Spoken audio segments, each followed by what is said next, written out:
Hello, ladies and gentlemen, and you're very welcome back again to Cork Matters. My guest on this evening's show is a face from the past. One simple hint. He highlighted what was known as the ripoff Republic. I'll be back to you after this short break. Good evening, ladies and gentlemen. My guest this evening is Mr. Eddie Hobbs. He's a Corkman, but he's extradited himself to County Kildare. So, Eddie, how are you getting on? I'm great, thanks very much, Eugene. How are you? Not too bad at all, Eddie. Eddie, before you go any further, oh, geez, your internet connection is unstable, right? Now, before you go any further, Eddie, just tell us a little bit about your life growing up in Cork. And actually, what part of Cork did you grow up in? Ready? I grew up in the Lough in Cork. Born in 1962. I think we're about seventh generation Hobbses on the paternal side that came over as dissenters from the post-Cromwellian period from England someplace. And the maternal line then is from Kerry. My mother's O'Sullivan, claims lineage back to O'Sullivan Bear. But the O'Sullivans were part of the engineering around the cable. One, yeah. Came this direction a radio school in the Mardyke, and one of his ads, he was actually advertising for students on the week of the Easter Rebellion. We have that in the family archive. So there's a long tradition going back. My great granduncle then, Captain Tim Hobbs. He's buried right between McCurtain on one side and McSweeney on the other. He's the grave in between. So he was very active at the time in the battle for independence in Cork, and was on the anti-treaty side. Obviously, was arrested and held in Cork prison for a while afterwards, and died in 1924 from his wounds. And then on my other maternal side, then. That was on my paternal side. On my maternal side, there's involvement on the other side as well. So we've a lot of Cork history in the family, like really steeped in it.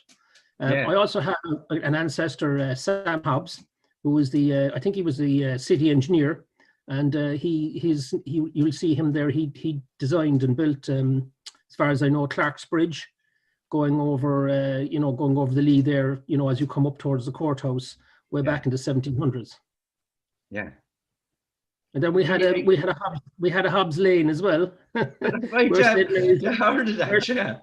where St. Mary's of the Isles School is now. Yeah.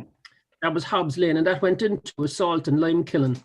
They would have supplied some of the material into the building of St. Finbarr's Cathedral in the 1860s. And the son then went on to become he became the weighmaster for the Cork Butter Market until the day he retired. He died around 80. He died well into his 80s anyway, in the early 1920s. So there's longevity in Eddie, is there? I don't know about that.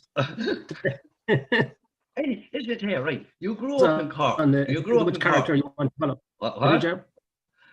You grew up in Cork, right? You're educated in Cork. What was it like for you growing up in Cork in your time? Very enjoyable. Yeah. A lot of good pals. Cork was a young city. Now, obviously, I was leaving school in the late 70s, so Cork was about to go through a devastating impact in the early 80s when Ford and Dunlop's closed. Unemployment hit 18, 19, 20% in parts of the city. We were having trouble filling football teams, hurling teams, rugby teams, soccer teams. There was a shortage of young men. Everybody was gone on a plane, gone on a boat.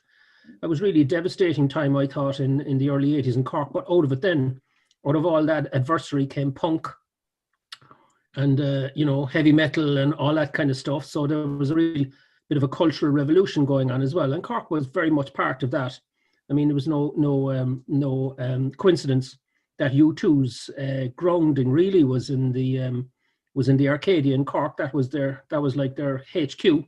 Yeah, So there it was a big scene in those days. Rory Gallagher, of course, was strutting his stuff, and like he was the best. I mean, people don't realize this now, but this guy was the best electric guitar player probably who ever played a guitar, and he was just tremendous, like live. And so I have very fond memories of growing up in Cork. Some not so good memories, but as we all do, but like nothing scarring or anything like that, you know. Yeah. And so a very, very fond of Cork. As they say, Cork people are homesick even when they're at home. So there's always a sense of wanting to come home, which is amazing. And even when you're here, you want to stay, you know. So that's just the way it is. That's the draw. But it's not just the city, you see. I think it's the whole county, you know. People forget that West Cork has its own draw going as well too, especially West Cork and East Cork, and North Cork I'm not that familiar with, you know, not being a native of that area, but like they all have their own little subcultures going that are all tremendously different, and they have their unique little kind of traits, haven't they? Pardon? They have their unique little traits, all different parts of County Cork.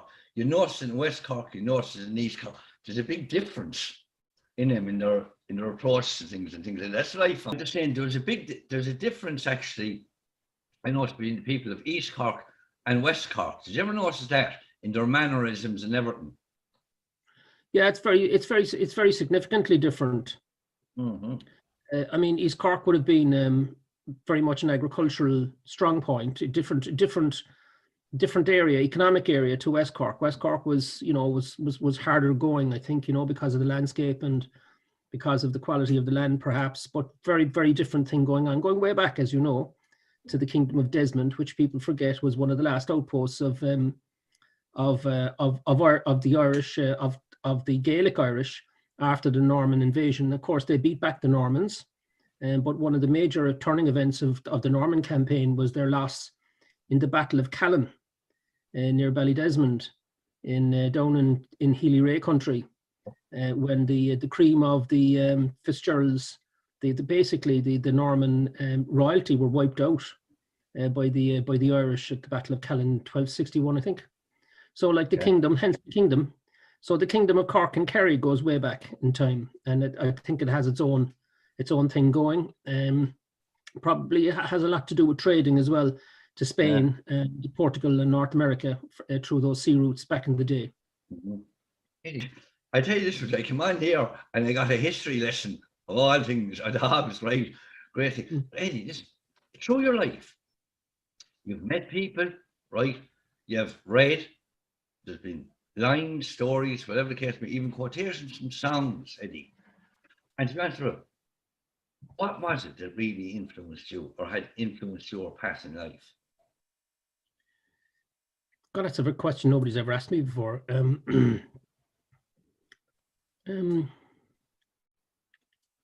It's hard to know. I do know from later in life, because old school pals that I've met 30 years later would remind me that when somebody was being bullied in the schoolyard, I was usually the person going over sorting out the bully or trying to stop it anyway in some way, you know. So I was always a bit of a scrapper, even though I was quite small, and I was about a year and a half younger than most lads in my class. So I think that was was kind of forming. So I kind of went on then after that, and I was always involved in, all my career, like I've been involved in a lot of voluntary work, pro bono work, in other words, taking on financial institutions on behalf of vulnerable people in the background. A lot of that is, you know, and hence all the campaigning and all that kind of stuff. Now I've had my own ups and downs along the way, but I mean, that has never left me. To step in to protect the underdog from the big dog. Don't ask me where that comes from, but that's just my nature. I think it's a Cork rebel thing, to be honest about it. Let's be honest about it. The rebel out, like in you know what I mean? But outside of that, Eddie, right? When you think about it, like now, I'm going back to years ago, and people were saying there's a face from the past coming on now. I always remember you had that program, the Ripoff Republic. And you got this kind of campaign going to send, was it a diaper to the Minister for Health? What? Yeah, what happened there was that when I was writing or co-writing the Ripoff Republic, and then, you know, just before presenting it, we did it 4 nights in a row on the Helix in Dublin, And of course, the audience just kept growing and growing, and it nearly hit 1 million in the last episode. And it caught the government completely by surprise, which was great fun. RT, of course, some parts of RT never forgave me for it because we kind of sneaked out really what was essentially a current affairs polemic, as a kind of a comedy program, but it was far from comedy. It was quite satirical. But anyway, in the first program, just before we were just as we were about to go on air, a ruling came through where the director of consumer affairs, Carmel Foley at the time, had to take a case against Dunn Stores under the groceries order for selling nappies below the invoice cost. So like nappies were listed as food basically that needed to be protected under this arcane act, which is really just completely anti-competitive anyway. So I just highlighted the ridiculous. I could see the ridiculous capacity to really play this up. So I used nappies at the end of the first episode of Ripoff Republic to show just how much the food market was kind of rigged, where the forces of competition were being deliberately subdued because of pressure groups like from RG Data, which represented the retailers, and people got it straight away. So I said, listen, whoever sends the biggest post bag to the groceries order, which was a 1987 order, was coming up for review later in 2005, but as a stroke of luck. So I asked the viewers if they wouldn't mind sending a nappy to the following address, and up went Micheál Martin's Minister for Enterprise, Trade and Employment at his address in Kildare Street. I think it was Kildare Street. And they started to get thousands of nappies up from all over the country being posted, and everybody thought it was funny until somebody opened one of them and it was a soiled nappy, and then it wasn't so funny anymore. Yeah. But anyway, who was the minister at that time when that happened? That was Minister Micheál Martin, Cork Minister. Oh yeah, that's right. It was Micheál Martin. Jesus, that's right. Oh, he went on. In fairness to the man, he went on and he repealed the groceries order. Yeah. In 2000, there was a very substantial, very powerful lobby group in favour of continuing it on. I mean, all like Musgraves, who were basically financing RG Data, were very much behind keeping it going, and there was a lot of property values involved as well, because a lot of the shop owners didn't want Lidl and Aldi moving into their area, and of course Lidl and Aldi were bringing far better value to low income consumers, as we now know, with good quality goods. And they added to the mix eventually, and all the doomsday talk about all the mom and pop shops would close and the world would never be the same again. Sure, none of that happened. They were just taken over by different franchises or one or another. Prices of food came down as a consequence of the groceries order. They would have been higher if it hadn't been for its repeal. Yeah. So we kind of hit all of the vested interests, the hospital consultants, the dentists, the vets,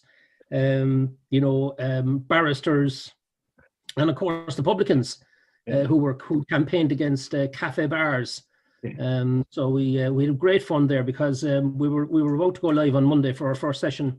We did four days in a row, and on the Saturday, I managed to locate what was the publicans were saying that you can't have more pub licenses given out, even if it's for cafe wine bars, because of the amount of alcoholism in the country. So I found out through a contact in the Veterinarians Federation which town in Ireland had the most pubs.